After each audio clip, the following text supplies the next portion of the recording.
Now it's 7. Let me start over. You're the boss. He started working at Hurst Performance in 1967. First project, 68 Hurst Olds, followed by Jaws of Life. And now that I have told you everything he was going to tell you,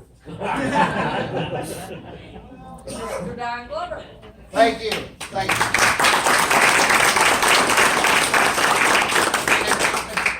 Before I start, I wanted to thank you all for coming because it's an honor to be involved in the Hurst Olds Club. And I didn't realize till like 2012 when everything, there was such a following of a car that I worked on 52 years ago. And I said, holy cow. So I had all this collected memorabilia and I said, you know, I want to share it. So the first event I went to was at Hershey and I donated a lot of stuff to HO Club, right Judy? Yes. She's behind the curtain back there. So anyway, how I got started with the Hurst, it was Hurst Campbell back in the day. Right now I have a video going. If I turn it off, I'm afraid I'm going to lose it. Just so, let me digress a minute and tell you about the video. The video is 1972 at the Pace Car Festival, and it's the whole thing with Linda and everybody in it. Anyway, let's go back to me. As you know my name. Born and raised in Philadelphia. In 1959, I belonged to a car club, and we were putting a Hemi in a 52 Ford. Sounds pretty good back in the 50s. And what happened was, there's this guy in Abington that makes motor mounts. He says, hey, let's go over and visit him and get some information because we're putting this big Hemi motor in a 52 Ford. So we went over. Abington goes off a driveway, and there's 2 chassis painted peacock blue with motors in them. Go up the driveway, there's a 2-car garage at the top of the driveway, and George Hurst was putting a late model motor in a Mark I Lincoln Continental. That's an older car, as you guys know. So we talked to them and got some information, and went back and did our thing with the Hot Rod Club in Philadelphia. So then later on I was thinking, well, I'm going to keep an eye on, it's interesting because I'm a car person, and I had a 40 Ford. They made those back then. And what happened is I looked in CarCraft and Hot Rod Magazine because you start reading those. CarCraft was this big, 25 cents. Hot Rod was a little bigger, I think it was 50 cents.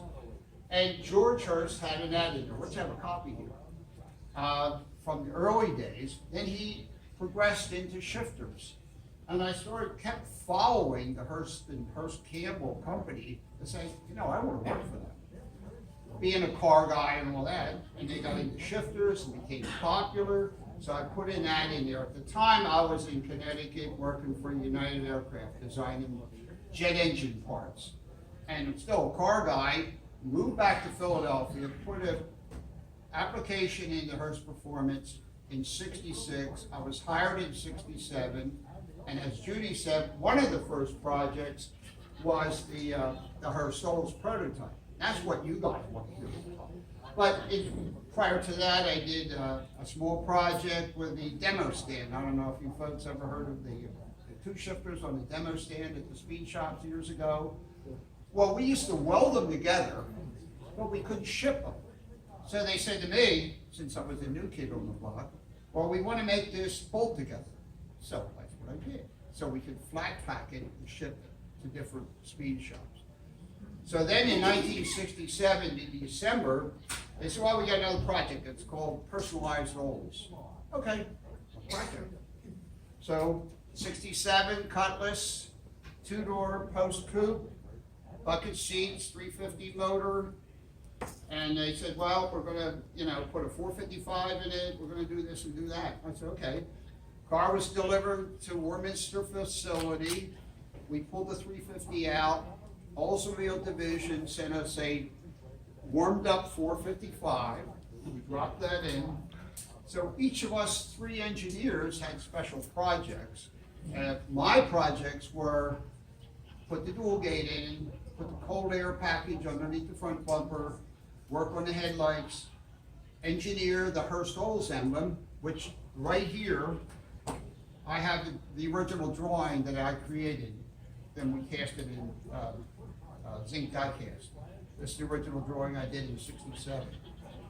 So that was my part with it. I worked on the articulating wing on the back, on the hideaway headlights. We built the car in 45 days, put it on the trailer, and I drove it out to Lansing. Next project, Jaws of Life. Yeah, engineering project, that's what we do, just make another thing. I was honored to design the first forged titanium arms for the Jaws of Life. This is the original drawing. And then we said, what happened to this personalized Olds? So he said, yeah, find out about it. So we got a letter back to say they accepted it and we're going to make it out of Denver Engineering in Lansing. So, fine, okay. So our work was worthwhile. So they didn't like the hideaway headlights because they couldn't do all the engineering on that in production with a short amount of time. And you know, OEM production, there's a certain window of producing cars. You can't go past this, even though it's 68. The marketing and sales team went up, they had 2,400 orders from 68 Olds.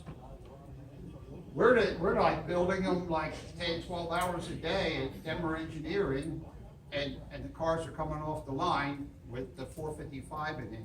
And my analogy is it's all secret stuff and all that.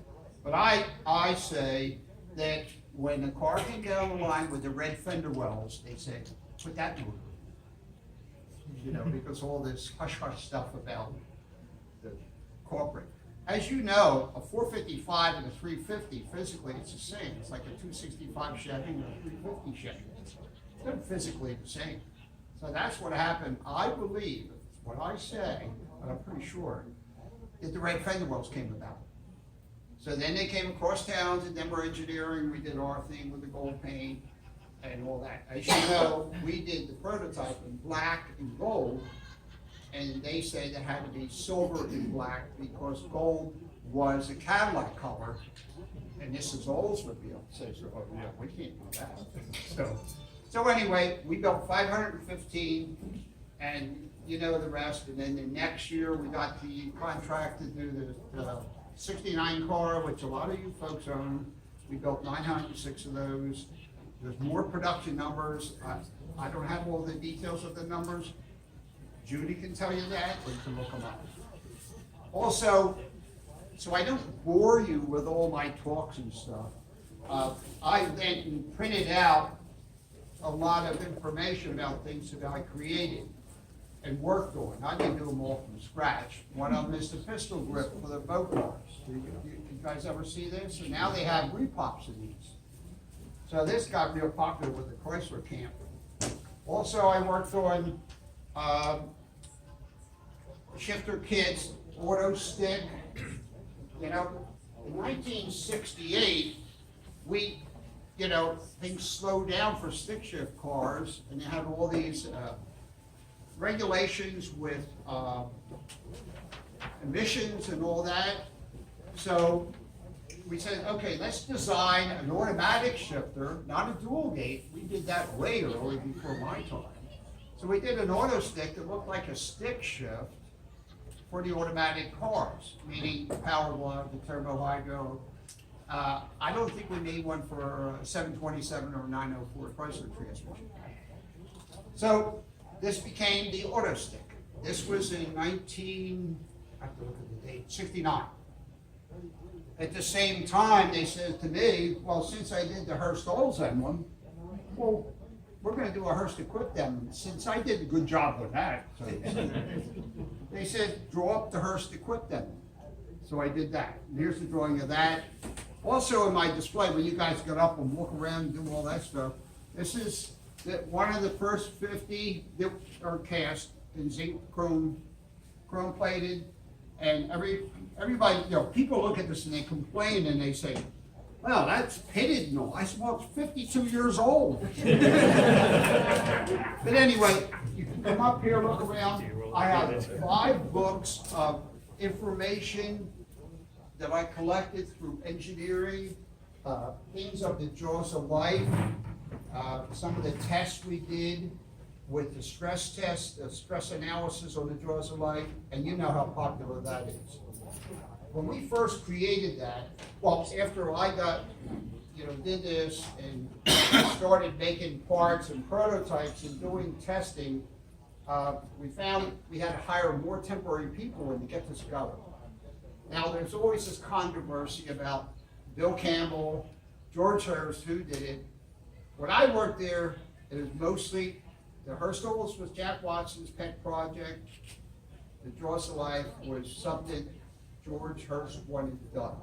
Whether he invented it or it was his idea, he pushed it through. We hired more people to get it done, and we finally got a prototype together to try and sell it for $24.95. And all the volunteer fire companies couldn't afford $24.95. They had to sell a lot of cakes and cookies to get it. So we always stress the fact that you save one life, it pays for itself, but they had to get over that. We hired a safety products person to come in, and then he got it moving on the road where it became saleable and all that. So anything I don't cover, over on the counter to your left are write-ups I did that explain stuff that I did and the company. So you're welcome to take any of those. I printed them out. They have pictures, and the pictures of me and Linda, pictures with Jack Watson, and I'll answer any questions. You can come up and look around and look at my video here from 1972 at the track, at the festival. Yes? You had a question? Me. Oh. Are there any of the rescue vehicles left? Have you seen any of the?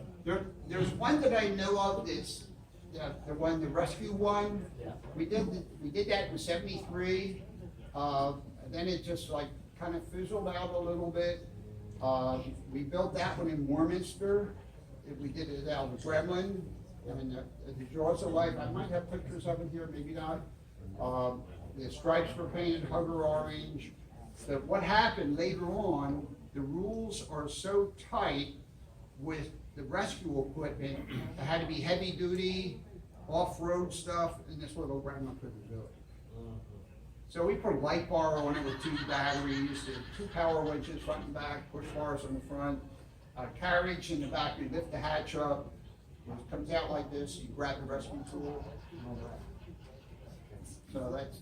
So there's one that they still show from down in Georgia. Just never seen. Yes. I was on the tram with you today at the Speedway, and you were talking about some cars that were submitted to Oldsmobile but were rejected. Anything that jumps out that you could share with us? Things that you guys cooked up but GM turned them down? In regards to what, the 69 cars or? Well, I had a number 88 on my badge. Oh, yeah, yeah.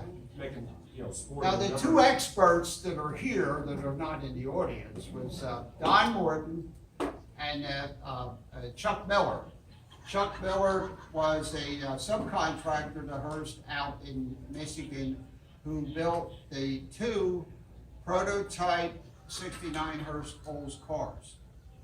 And with our input, he built them. Don Morton, who's here, bought that car, one of them, and he drove it around. So they can tell you a better story and answer. Hopefully it'll show up. So I don't know if I totally answered your question, but I don't claim to be an expert for everything. Yes, Jeff. I think I was talking before, didn't you, in 72, that people were actually able to buy the track cars there? Didn't you deliver one back or something like that? Well, I was even talking to Don Morton about that, and I have pictures in the book. I have different books here. This is 68, 69 cars, 72 and up. You're welcome to come up and look. I have pictures of the actual pace cars and pictures of all the cars that we sold at the track. I believe it was 4,500 for a hardtop and 5,000 for a convertible. At the track, we sold them at the track. Don Morton confirmed to me that he sold every one of them. He had to wrestle with the luck. He stayed at the track another month to get rid of all the cars. We had like almost 50 cars there. So a lot of them, he told me, they beat him up for stuff, but he sold them all. And he came to me and he said, didn't you wish you and I could have bought a couple? But woulda, shoulda, right? Didn't you wish you bought one of those? And just put it away? And then flip it? But we wouldn't do that. That's why you're all here, because you're keeping them, right? Does that answer your question, Jack? Anybody else want to come up and buzz around and do something? And like I said, all the paperwork's over there.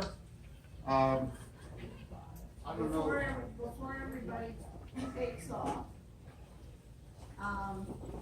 tomorrow afternoon, the auction at Kurt Karsh's 69 seminar is going to be in this room because afternoon is going to be brutal again. Our morning business meeting at 11 is still going to be outside. During the rest of tonight and tomorrow, during those two activities in here, the photos that were taken of the cars on the track are going to be cycling. So those of you that want to determine whether you want to order a picture or not, there's about 3 of each car. It's not going to be your choice. So that's, I didn't want everybody to. Thank you, Judy. Let me kind of share a couple other experiences. Look, most of the pictures here on these photo boards, either I took or had somebody take, but most of them I created or took. Over here on my left, which is real important, at the top of this dark blue board, in May 18th of this year, we have the Hurst Olds Day, and everybody knows about that. Well, my car club, which is Delaware Valley Olds Club, had our Hurst Olds Day. I usually have a Hurst display. And I had Bill Campbell come, 97 years old, so I took pictures, and he and I spent like 2.5 hours talking about the old days, and there's pictures of he and I, 97 years old, with a smile on his face, talking about the old days. I mean, that's great, the co-founder of the company, Other things that I could talk about that was of interest, in 72, I flew out to pick up one of the festival cars and drive it back. So somebody's heard the story, so I'll tell it again for those who haven't. So the girlfriend and I says, oh, she's kind of go with you. I says, yeah, okay, we'll fly out of Philadelphia to Indianapolis. And I said, okay, first time on the airplane for her. First time ever. This is 72. I was really young. So we take off from Philly, and I said, get a drink. She gets a drink. I get a drink. And then we land, we're going to land in Pittsburgh. She says, what do I do with a drink? I said, wolf it down, you get another one. So we land in Pittsburgh, pick up people get off. Get in the air, she orders another drink. Next stop, Dayton. We didn't get to Indianapolis yet. What do I do with drink? Well, wolf it down, you get another one. So by the time we got to Indianapolis, which is only about an hour and a half, as you guys know, but ups and downs take time. So the plane landed, and then she landed. And then we got to the airport, and somebody from Oldsmobile division, since Hurst was the big, we were the big deal. So one of the people from Olds said, welcome Don Glover here to give me a car. They gave me a 98 four-door hardtop, a boat. It had all the stickers and passes on it so I could get in the gate. So we went there. Where is everybody? Well, the Speedway Motel, which is in the center of the track, which has since been torn down. So we get to we go through the gates. They open the gates for us. We go in there. Second floor's party. They're riding the mini bike around the second deck. All around. Now, Hurst is popular. So the president, Jack Duffy, who has since passed, bless his soul, he had this suite open, and in the bathroom was a bathtub full of ice and sangria and beer. So they do know how to entertain. So we were riding a mini bike around the second deck of the Speedway Motel. But it was social. It was a social thing. But anyway, that's one of the little funny stories. After the race, and it was 1 week of party there, we had to drive one of the cars back, one of the festival cars. So we got the car that we took, all lettered up with the license plate on the back of it. But you're not supposed to leave the state of Indiana with that festival plate, but we did. So we're leaving, we get on the turnpike in Pennsylvania because we do 70 and 76. And people come next to us, and the car's all lettered up. You know how it attracts attention, especially in 72. They wave to us and then get behind us. And next thing you know, I had a whole row of cars behind me, like little ducklings, all following me. I had to go 5 miles an hour under the speed limit because the car was attracting so much attention. So that was another unique experience. I wish I was only delivering a car because I worked there. So I kept the metal license plate. Where it is, I don't know. I still have it somewhere in my stuff. Anyway, that's one of my stories. Yes, sir. So are you saying that the Hurst Campbell Corporation owned the 27 track cars or did General Yes, Motors? we owned them. They were in our name. Okay. They weren't on consignment. They were Hurst cars. So then we We sold them right there. on at the track. At the track, sold by your representative at the track. Yeah, who should be here, Don Morton. He's telling me, he's the one that, he stayed a whole month to get rid of all the cars. Get rid of them. Can you imagine it? Get rid of them. Now we spend thousands of dollars trying to find one. Does that answer the question? Yes, and I have another question. And then, Oh, you only got one. did some of the vendors that were vendors to Oldsmobile and Lansing were, I'm assuming based on the party atmosphere that you were talking about, that Right. Oldsmobile and maybe Hurst, brought in a lot of the the tier one suppliers to Oldsmobile and Lansing. So there So, was probably that pecking order. That's Right. common with anything. so, I mean, I wasn't inside on that. I'm the engineer that creates stuff and then releases it, and other people procure it. So, yes, it probably happened, but Just showed up. who, what, when, and where is not my. But then some of those vendors is it possible that some of those vendors, were the people that were buying the track cars, you know, to help the gentleman? He told me even today, when we were talking about it, and when we were at the 500, you know, the track, some dealers were really beating them up to buy one or two of the Oldsmobiles. Don and Chuck, here they come. Here. Come on in here. Yeah, come on. Speak of the devil. All right, you two guys, which one right here? You don't have to sit there. What? Chuck Miller, raise your hand, did prototypes of the '69 Hurst Olds. I told you about him earlier. This gentleman in the blue shirt is Don Morton. Chuck Miller did stuff with us starting with '66, 1966, '67. And Don, you started around '66, right? Yeah.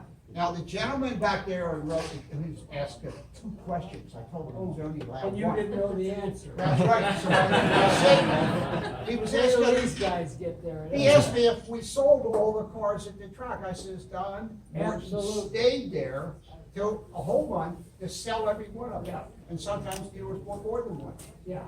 So here's a gentleman in the dark shirt with a hand up. Now what did I do? These two are going to be speakers at the banquet tomorrow night, so they're very limited on what they can say. Yeah, that was a wonderful month because I was down there off and on for the month before the race.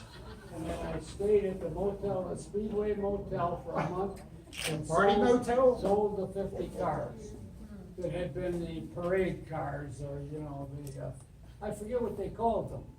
Festival cars. Festival cars, yeah, they gave them to all the local dignitaries, and they were in good shape, and, but in other words, we couldn't afford to, Hurst as a company, couldn't afford to buy them.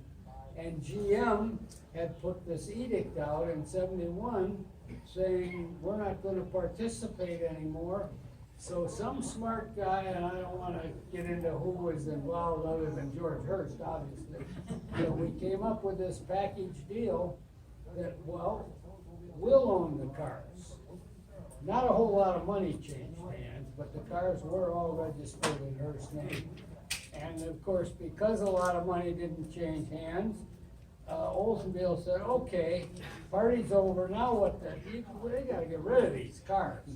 So since they were in Hurst's name, I, as a representative, stayed there at the room number one at the old Speedway Motel. And spent a lot of time on the phone, and it really wasn't a chore to sell them because they gave me plenty of leeway on price, and I got more than fair prices for those 50 cars. Yeah, So, 4,500 for the hard top, 5,000 for the road. how do you know that? Because I worked there. But you weren't selling Nobody cars, I sold, was you selling might have cars. discounted. That was the official price. That's Okay, correct. well, that could be, yeah. And I honestly don't remember what I sold them all for. I know that there was. But you got rid of them. Varying prices, but yeah, I did in a month, and then I left Hurst when Hurst was sold to Sunbeam. And I called them the pots and pan sale. It was impossible to deal with with a company like Hurst. And all of a sudden you got a company like Pots and Pans in Sunbeam.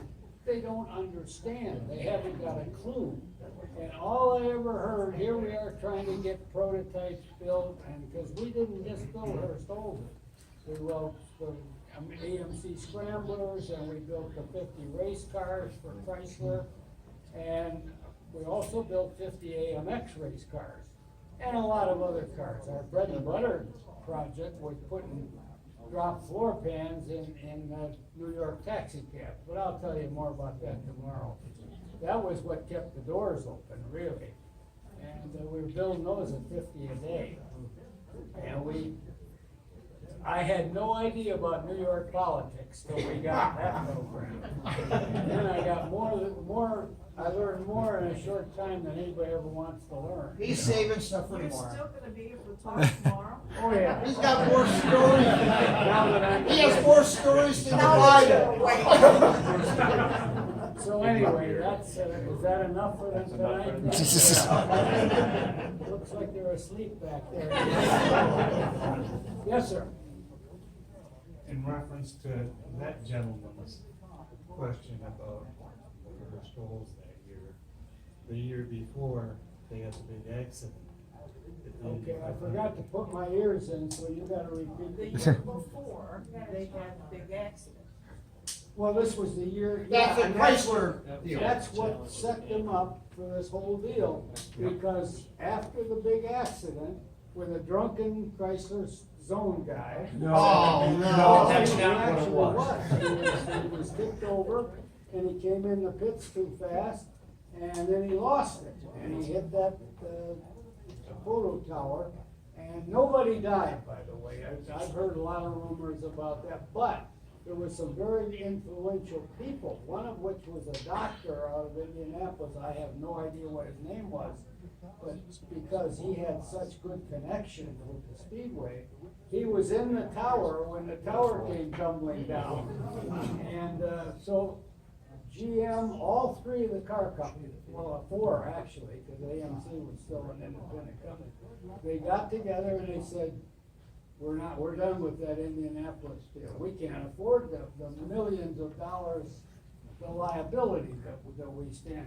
So somebody at Hurst, and it's debatable, Don, as to who, but I think we may have suggested, whispered in George's ear that here's a possibility. Right, to drive it An home. opportunity, and so they went for it. And of course, it was a sham.